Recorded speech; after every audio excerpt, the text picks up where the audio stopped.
Kita baca beberapa ayat dari 1 Korintus, tapi poin utamanya yang ini ya, 1 Korintus 6 ayat 7. Adanya saja perkara di antara kamu yang seorang terhadap yang lain telah merupakan kekalahan bagi kamu. Mengapa kamu tidak lebih suka menderita ketidakadilan? Mengapakah kamu tidak lebih suka dirugikan? Nah, ini ayat yang unik. Saya kira ini termasuk jarang dibahas ya. Paulus ini menegur dengan keras jemaat di Korintus. Dia juga sebenarnya mengajarkan banyak hal. Nanti kalau kita baca di pasal 12, lalu pasal 14, dia cerita mengenai karunia-karunia rohani yang dia memberi banyak hal ya. Pengajaran, pengaturan bagaimana dalam pertemuan jemaat itu penggunaan bahasa roh, kemudian nubuat, lalu berbagai macam karunia yang lain. Jadi dapat disimpulkan bahwa di jemaat Korintus ini karunia-karunia roh bekerja dengan dahsyat ya, dengan luar biasa. Tetapi di sisi lain juga Paulus menegur jemaat ini karena masih childish, kekanak-kanakan. Kita bisa baca itu di pasal-pasal sebelumnya. Lalu di pasal 6 ayat 7 ini dia memberitahu bahwa walaupun banyak karunia-karunia roh bekerja di antara kalian ya, tapi kalau adanya saja perkara di antara kamu yang seorang terhadap yang lain itu sudah merupakan kekalahan. Lalu dia bilang, mengapa kamu nggak lebih suka menderita ketidakadilan? Mengapa tidak lebih suka dirugikan? Ya, ini antik ya. Ya secara jujur logika ya siapa yang mau seperti itu. Tapi coba kita lihat ayat satunya ya dari pasal 6 ini. Apakah ada seorang di antara kamu yang jika berselisih dengan orang lain berani mencari keadilan pada orang-orang yang tidak benar dan bukan pada orang-orang kudus? Jadi artinya ini ada persoalan di antara jemaat di Korintus. Lalu persoalan di antara mereka ini, di antara orang-orang kudus, di antara orang-orang yang sudah dipisahkan, yang sudah dikuduskan, yang sudah bahkan menerima karunia Roh Kudus, tapi mereka ada perselisihan satu dengan yang lain. Lalu mereka mencari keadilan pada orang-orang yang belum kenal Tuhan. Jadi mereka bawa permasalahannya ini mungkin ke pengadilan, sementara yang di pengadilan itu ada hakim, ada mungkin ya, ada jaksa, ada penuntut dan sebagainya. Itu orang-orang yang tidak kenal Tuhan, yang mindsetnya jelas beda sekali. Jadi Paulus bilang, mengapa ada masalah di antara kalian, lalu kalian bawa kepada orang-orang yang tidak kenal Tuhan. Saya bacakan ayat-ayat berikutnya. Atau tidak tahukah kamu bahwa orang-orang kudus akan menghakimi dunia? Dan jika penghakiman dunia berada dalam tangan kamu, tidakkah kamu sanggup untuk mengurus perkara-perkara yang tidak berarti? Tidak tahukah kamu bahwa kita akan menghakimi malaikat-malaikat? Jadi apalagi perkara-perkara biasa dalam hidup kita sehari-hari. Sekalipun demikian, jika kamu harus mengurus perkara-perkara biasa, kamu menyerahkan urusan itu kepada mereka yang tidak berarti dalam jemaat. Hal ini kukatakan untuk memalukan kamu. Tidak adakah seorang di antara kamu yang berhikmat yang dapat mengurus perkara-perkara dari saudara-saudaranya? Adakah saudara yang satu mencari keadilan terhadap saudara yang lain dan justru pada orang-orang yang tidak percaya? Lalu ayat 7 ini ya. Adanya saja perkara di antara kamu yang seorang terhadap yang lain telah merupakan kekalahan bagi kamu. Mengapa kamu tidak lebih suka menderita ketidakadilan? Mengapakah kamu tidak lebih suka dirugikan? Ya. Tetapi kamu sendiri melakukan ketidakadilan dan kamu sendiri mendatangkan kerugian. Dan hal itu kamu buat terhadap saudara-saudaramu.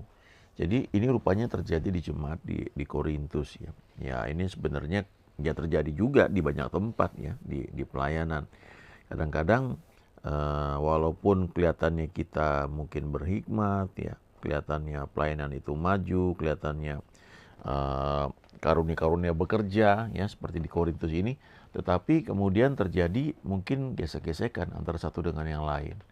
Lalu Paulus bilang, mengapa kamu tidak lebih suka dirugikan? mengapa kamu nggak mau mengalah gitu ya kira-kira ya. Mengapa gara-gara ribut itu akhirnya membawa perbedaan pendapat ini minta diselesaikan dan diurus oleh orang-orang yang bahkan nggak kenal Tuhan, ya, orang-orang yang tidak percaya. Nah, jelas kan mindsetnya berbeda, ya, karena kalau orang yang sudah percaya kepada Tuhan, ya, setidaknya rohnya kan sudah lahir baru, ya. Di dalam roh yang sudah lahir baru itu ada banyak hal yang Tuhan deposit, ya. Ada Roh Kudus kan tinggal di dalam kita, lalu roh kita sudah lahir baru itu roh yang penurut. Bahkan di surat Yohanes dikatakan tidak bisa berbuat dosa. Lalu bagaimana mungkin kita mempercayakan orang yang belum kenal Tuhan tuh untuk mengadili perkara-perkara yang ada di antara orang-orang percaya, ya, orang-orang yang sudah lahir baru. Dan Paulus bilang, apa nggak ada ya orang-orang yang cukup berhikmat di antara kamu, ya, yang dapat mengurus perkara-perkara dari saudara-saudaranya.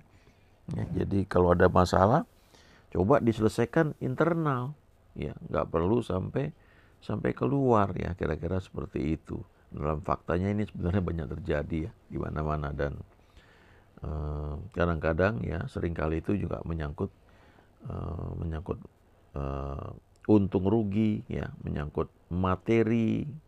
Makanya di ayat 7 ini dikatakan, mengapa kamu tidak lebih suka menderita keadilan? Mengapakah kamu tidak lebih suka dirugikan? Ya, artinya ya secara materi, ya. Kenapa kamu nggak lebih suka ngalah, ya? Walaupun nggak adil, ya udah ngalah, ya. Ya udah, nggak apa-apa, gitu. Kan berkat datang dari Tuhan, ya. Kira-kira seperti itulah, ya. Tapi mungkin ya tidak mudah, ya. Kenapa? Karena sekalipun mungkin dalam hal karunia-karunia roh bertumbuh, tetapi dalam proses pertumbuhan kerohaniannya itu masih butuh waktu, ya, masih anak-anak, ya, masih childish, ya. Itu sebabnya di bagian lain, ya, Paulus memberi nasihat kalau memberi jabatan, posisi, itu jangan kepada orang-orang yang baru bertobat, ya. Jangan karena orang ini kelihatannya orang hebat, orang yang mungkin kaya, atau orang yang mungkin punya posisi, ya, mungkin di pekerjaan atau di bisnis misalnya. Lalu dengan gampang kita memberi satu kepercayaan yang bisa membuat dia jatuh, ya. Itu Paulus tulis ya pada Timotius juga, ya, dikatakan jangan kepada orang yang baru bertobat, ya. Jangan nanti dia menjadi sombong lalu dia jatuh karena kena jerat iblis, ya. Banyak sekali, ya, itu disampaikan oleh Paulus. Tetapi memang kadang-kadang itu terjadi pada diri kita juga, ya. Mungkin kita yang tiba-tiba dipercayakan untuk memimpin atau berada dalam posisi yang sebenarnya ya bukan hanya strategis, ya, tetapi itu menuntut kedewasaan rohani. Dan sebenarnya saya percaya sama seperti ketika Tuhan memilih Saul, ya, menjadi raja, itu kan dengan undian. Dia kan masih muda rohani juga, ya. Kalau kita pelajari, ya, kira-kira mungkin 2 tahun pertama dia ikut Tuhan sungguh-sungguh. Setelah itu, ya, selama 38 tahun selanjutnya dia menyimpang, ya.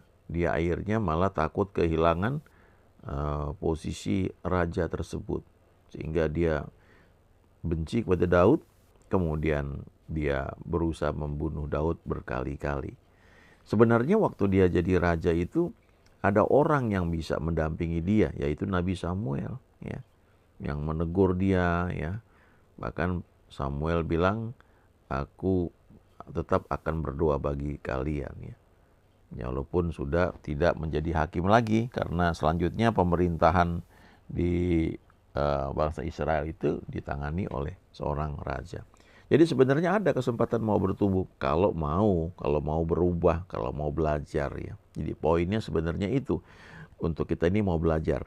Nah, kita lihat dulu pasal pasal sebelumnya ini ya, khususnya pasal 3. Nah, ini sebenarnya dasarnya di sini ya. 1 Korintus pasal 3 mulai ayat 1 ya, sebenarnya ya perlu baca semua ayat ya, tapi saya cuma tunjukkan beberapa ayat saja.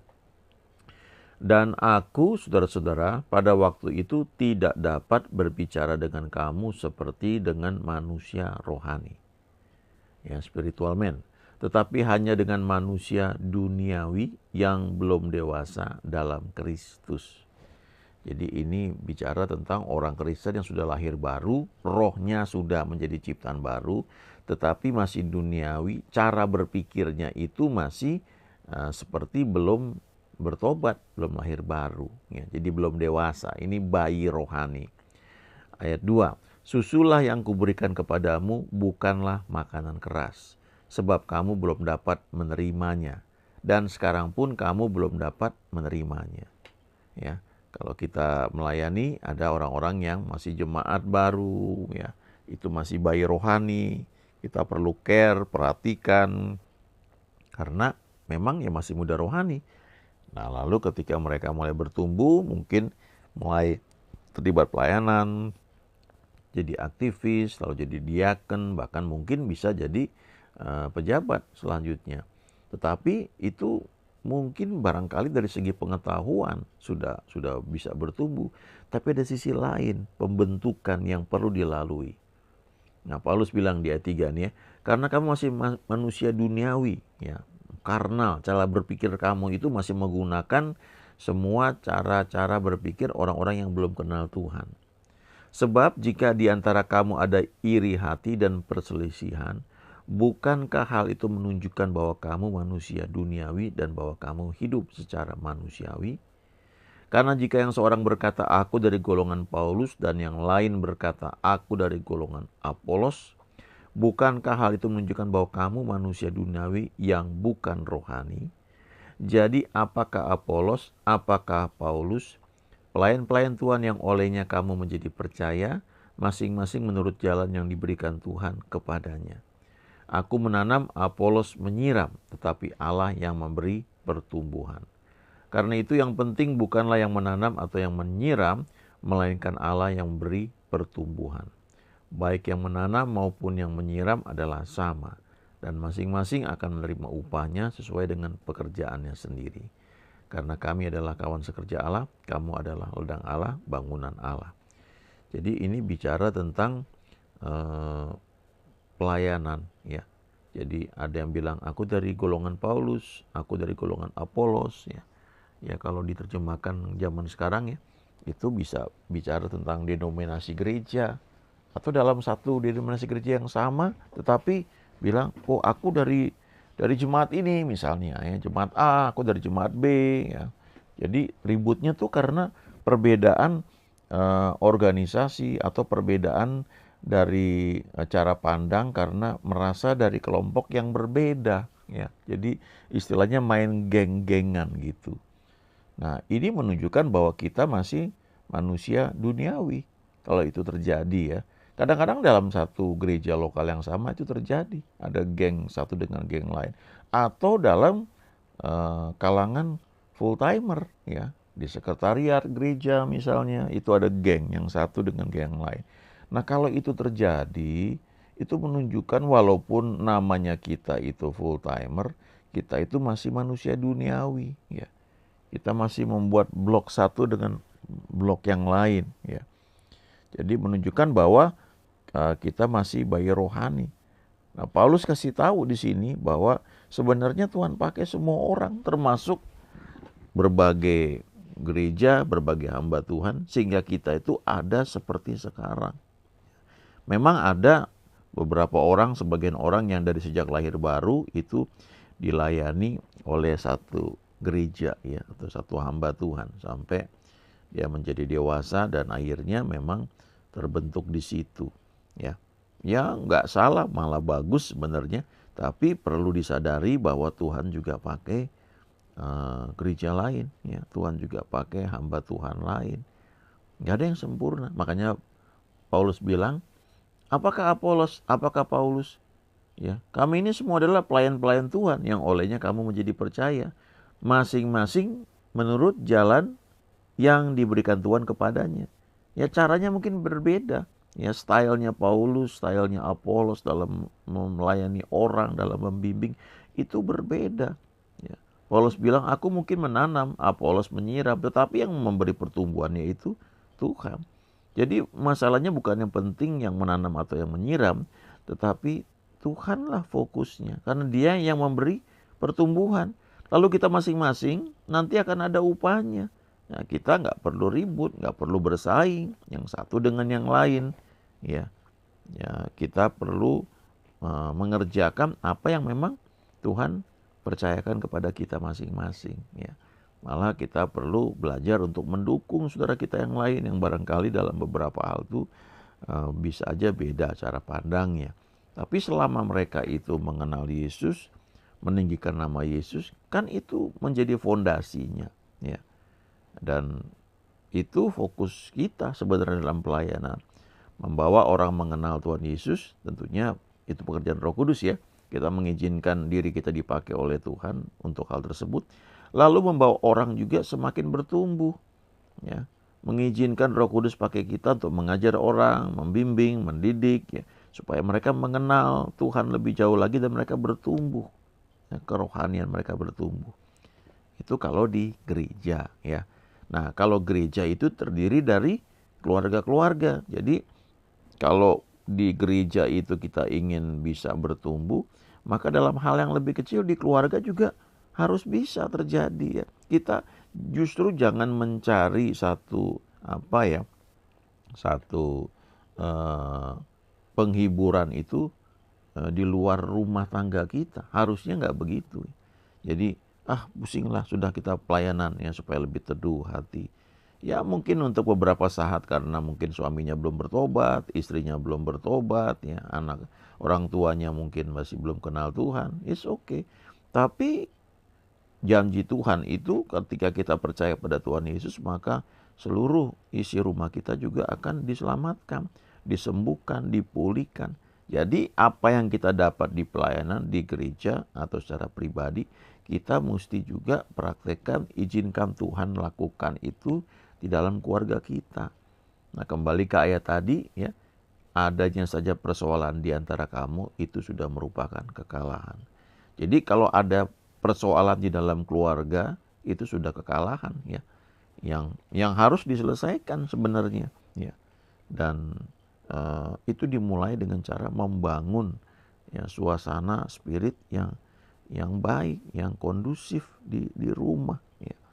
Sehingga rumah itu ya menjadi homey, menjadi tempat yang nyaman untuk suami, untuk istri, untuk anak-anak itu bisa merasa betah di rumah ya, tidak mencari tempat yang nyaman tuh di luar ya, entah itu di coffee shop ya, entah itu di uh, kumpulan teman-teman, tapi justru harusnya itu di rumah tempat yang nyaman. Ada orang yang ketika dia bekerja dimanapun ya, ya dia dapat fasilitas hotel untuk bisa nginep ya, tapi dia merasa rumah tuh nyaman ya. Jadi walaupun dapat hotel bagus, dibayarin kantor semua, dia pilih pulang ke rumah. Kenapa? Di rumah itu dia merasakan satu hal yang nyaman, homey. Dia menemukan healing di situ ya, kalau bahasa sekarang gitu. Bukan menemukan persoalan terus cari healing di tempat lain ya, bukan begitu ya. Jadi ini bagian dari kita, pertumbuhan rohani kita. Kita perlu belajar mengizinkan Tuhan membentuk sehingga ada unity of the spirit. Unity itu bukan berarti semuanya sama, sependapat. Enggak juga ya. Tetapi lihat ya, warnanya berbeda-beda tetapi saling melengkapi. Ya, kita bisa beda pendapat, tapi kita belajar menghargai siapa yang perlu dilihat, ya dihormati, kepala keluarga dihormati, ya istri dikasihi, anak-anak dikasihi, ya. Jadi izinkan Tuhan tuh membentuk kita. Nah kalau ini terjadi di keluarga yang harusnya demikian, maka itu akan menular juga ke gereja. Dan itu menjadi spirit yang bagus sekali dalam gereja kita, sehingga kita bisa menikmati semua anugerah yang Tuhan sediakan bagi setiap orang percaya ya. Haleluya. Amin.